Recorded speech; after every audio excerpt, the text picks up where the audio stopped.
Hello, and welcome to Mental Health Matters. I'm your host, Liz Lang.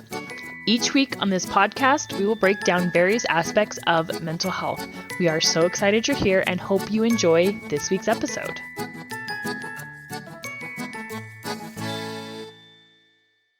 Hey guys, Liz Lang here with Jeremiah and Selina Woodruff from Core Connection. And this week we are going to get into breaking the silence and building a safety net. So before we get into that, I have this week's parenting moment that actually ties right in with what we're going to talk about.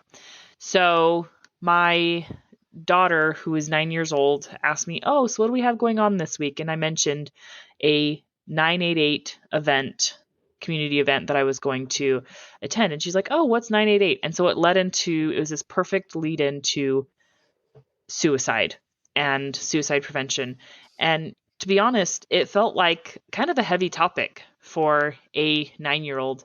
But the reality is, it's still an important topic, even for a 9-year-old. And 9 years old is definitely not too young to start talking about suicide prevention, mental health crisis, and, informing them of what the 988 crisis and suicide hotline is. So that's my parenting moment. Talk to your kids about suicide, and it can start young. Yeah, I love that. Definitely not too young. And just having those natural, normal conversations. This is part of the world we live in and things that you're going to hear about and understand. And I'm going to give you some information that might be helpful for you or for a friend or something in the future. So I think that's great. I think sometimes even younger, like you're saying, might not quite understand because they've heard those words or they might not understand the big picture of that. But hearing it from you and you being able to explain it to them in a way that they can understand is going to be helpful. Yeah. Okay, so disclaimer again, our podcast is for entertainment purposes only. We are not medical professionals. And if you or someone you know is experiencing a mental health crisis or suicidal ideation, it is critical to seek professional help. So, on to how to talk with teens about suicide and how to support them through recovery and resilience. So, silence increases the risk and conversations reduce it. So let's start by talking about why listening is more important than having perfect words. I've been thinking about this topic of silence. I've been envisioning, a home where a child is having some significant struggles at school or maybe online. And they come home to a home where there's no real conversation going on with them, right? And I think this happens a lot in our world. Mom's, busy. She just got home from work. She's, trying to get dinner going and get homework going and handling all the duties and chores of the day. Dad gets home a little bit later and he's tired and, turns on the football game and kind of just ignores the children. And that's where I guess I'm envisioning this idea of silence. And this child isn't even noticed really when they walk in the door or that they're even there. Their presence is there. And so that silence actually begins to hinder what you would want to have happen. And they don't share with you versus a home where, "Hey, how are you doing?" When you walk in the door, mom says, "How was your day?" "Oh, fine."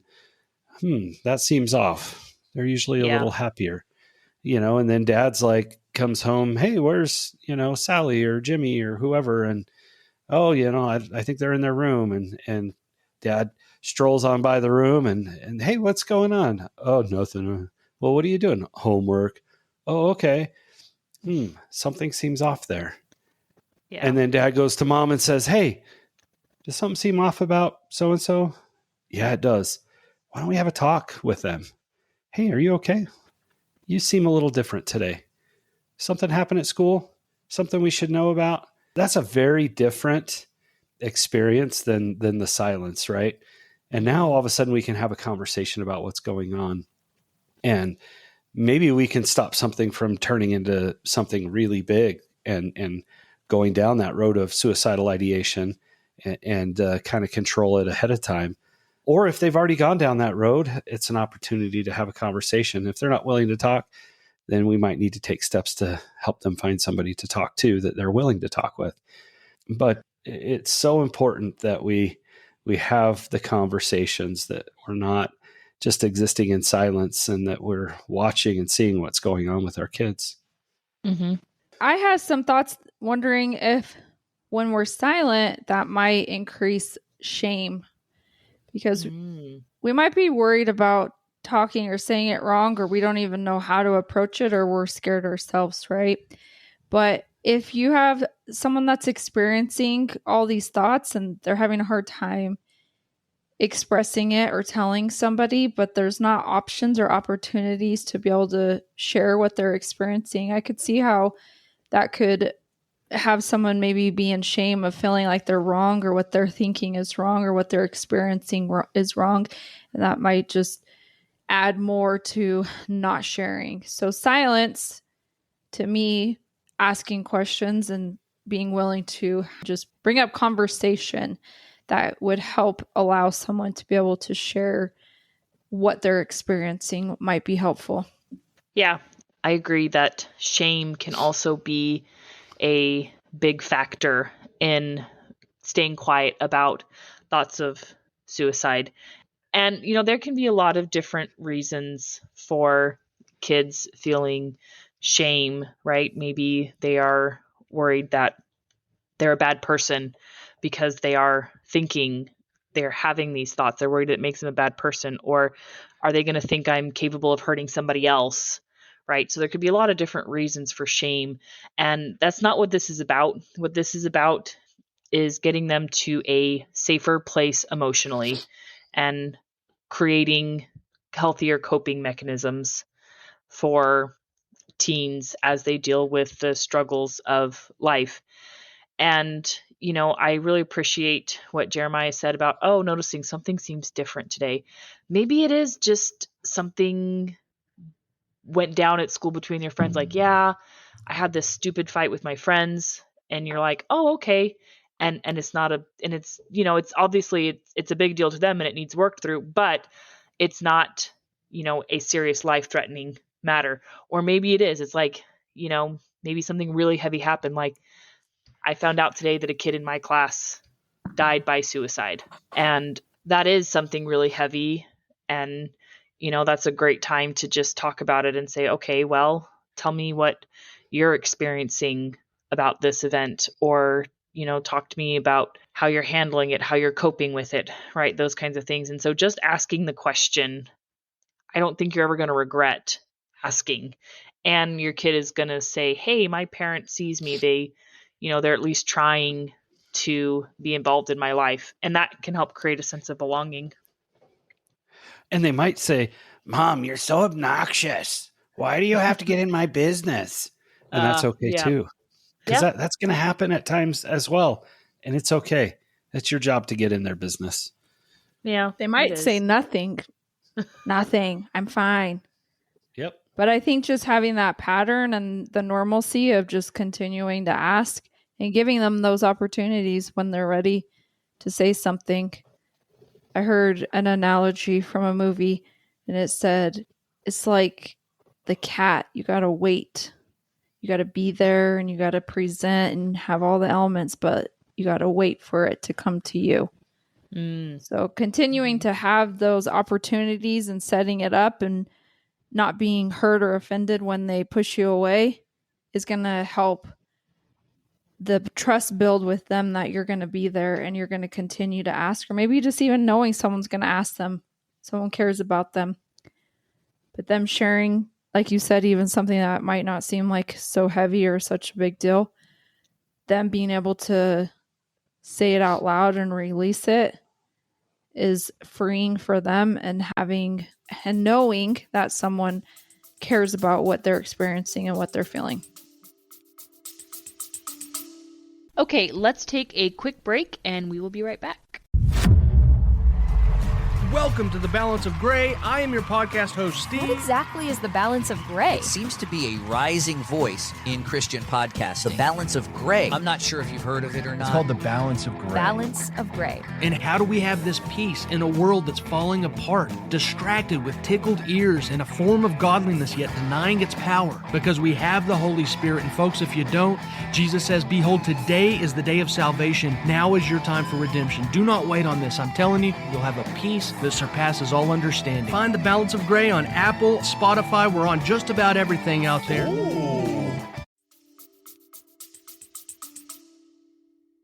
Yeah. So let's get into some ways to create safe spaces to have maybe difficult conversations like this. So car rides are a great one. We talked about this a couple of weeks ago, the magic of the car rides. Whatever it is about that, or the 2 a.m. talks, going for a walk, right? No pressure moments. So the idea is that you are creating a space where there isn't a ton of pressure. So, I think timing can also really be important here. Like if your kid comes storming through the door and they're really upset and it's really obvious they're upset, and you say, wow, hey, what's going on? And they're like, I don't want to talk about it right now. Okay, it's okay to give them a few minutes space, right? If they seem really angry, but following up is really important, and making sure that they are going to be safe is also critical. I've seen this done in a couple different ways, but like at church with the youth group, they call it a rose and a thorn. So they each get to share something good and something bad, or just around the dinner table, highs and lows, and I don't know. Those are real eye-opening and opportunities to hear what they're experiencing and what's hard for them, and things have come out that can be like, I need to keep an eye on that, or I need to find opportunities for follow-up on that.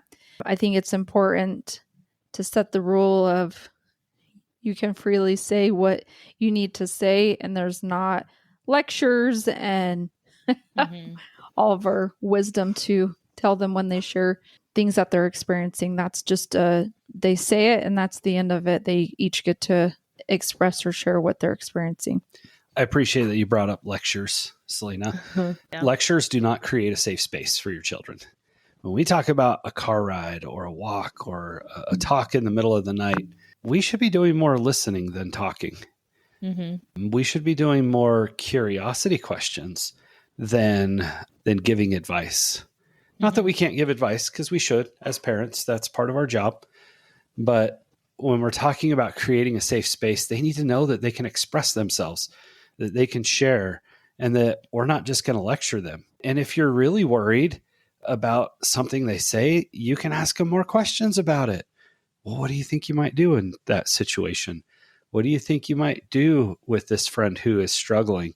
What do you think you're going to do to overcome this? And those kinds of questions allow them to start to problem solve on their own and find the solutions. And then we might even ask them a question like, would you like some advice, or would you like me to just listen?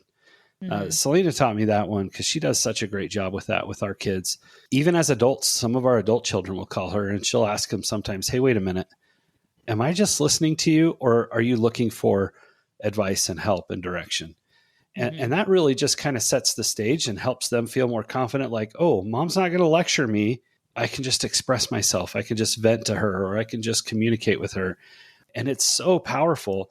And then sometimes they say, actually, I really want your help. I don't know what to do. What can I do? Oh, well, have you thought about this? Or have you thought about that? What do you think about doing this? Instead of, well, you need to go and tell them that they got to do this. And no, they don't want to hear that. It just doesn't help create those safe spaces. And this really is kind of a lifelong process of building that relationship with our children.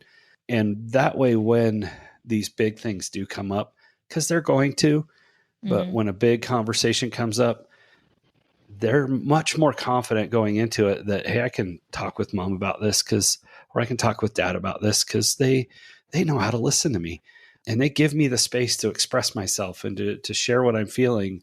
and they'll help me through whatever struggle I'm experiencing. Right. And I think creating that goal of long-term safety is going to really pay off in the end, especially as your kids enter adulthood. I mean, I'm in my 30s. I still call my parents and, ask for advice, or I still will sometimes lean on them emotionally when I need to. And that's a good thing. Creating a support network and, family structure, even as an adult child, is a really positive thing. And, being able to be that safe emotional space for your kid, it does start when they are young. And as we've said time and time again, it's not about perfection, it's about progress, right? And it's about trying, because you're not always going to get it right as a parent. You're not always going to handle every moment the way you wish you would have in hindsight, but they say hindsight is 20/20 for a reason, because you can look back and see, oh yeah, that's how I should have done that, right? Well, and do it today. Start today. What can you do today? What are you comfortable changing or asking or creating to have that connection? Do it today. Yeah. Yep. There's never anything wrong with starting now, no matter where you're at. I don't care if you're children or adults now.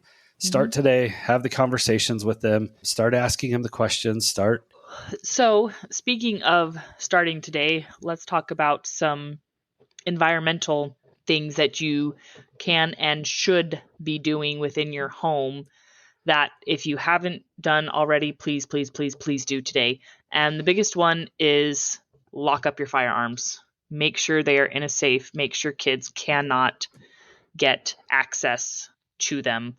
There is a lot of data out there that has shown that just the act, and this goes for adults too, just the act of having a lock on your firearm, it's that if you are in a situation where you are experiencing suicidal ideation, oftentimes just that act of having to unlock your gun is often enough to snap yourself out of it. Not always, but it is a step that you need to take as a responsible gun owner. You've got to have your guns locked up some way, shape, or form, especially if you have kids in the house.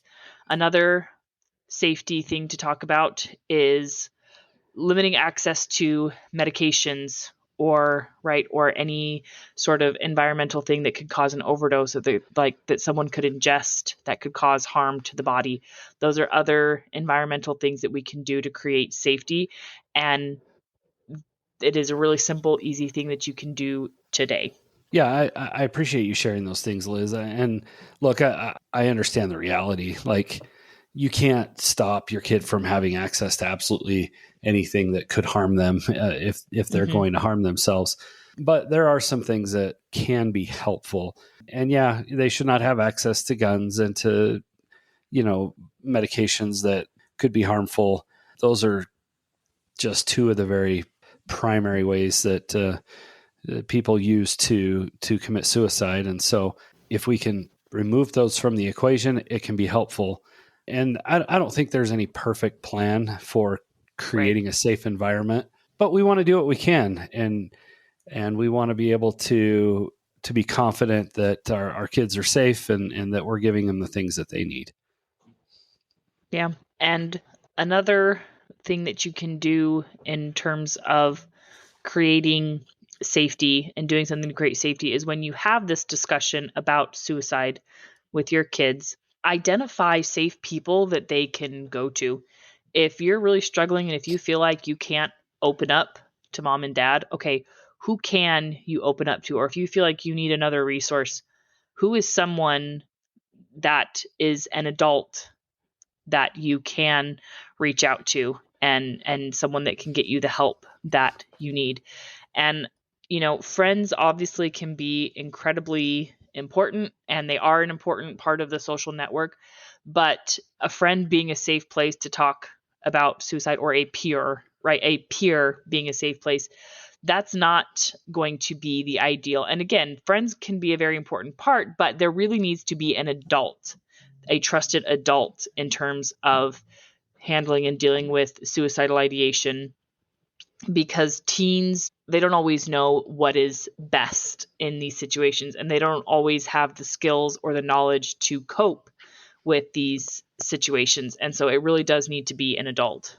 Yeah. And as a parent, being okay with that, not taking it personal, being happy and excited that your kid has somebody that they can talk to.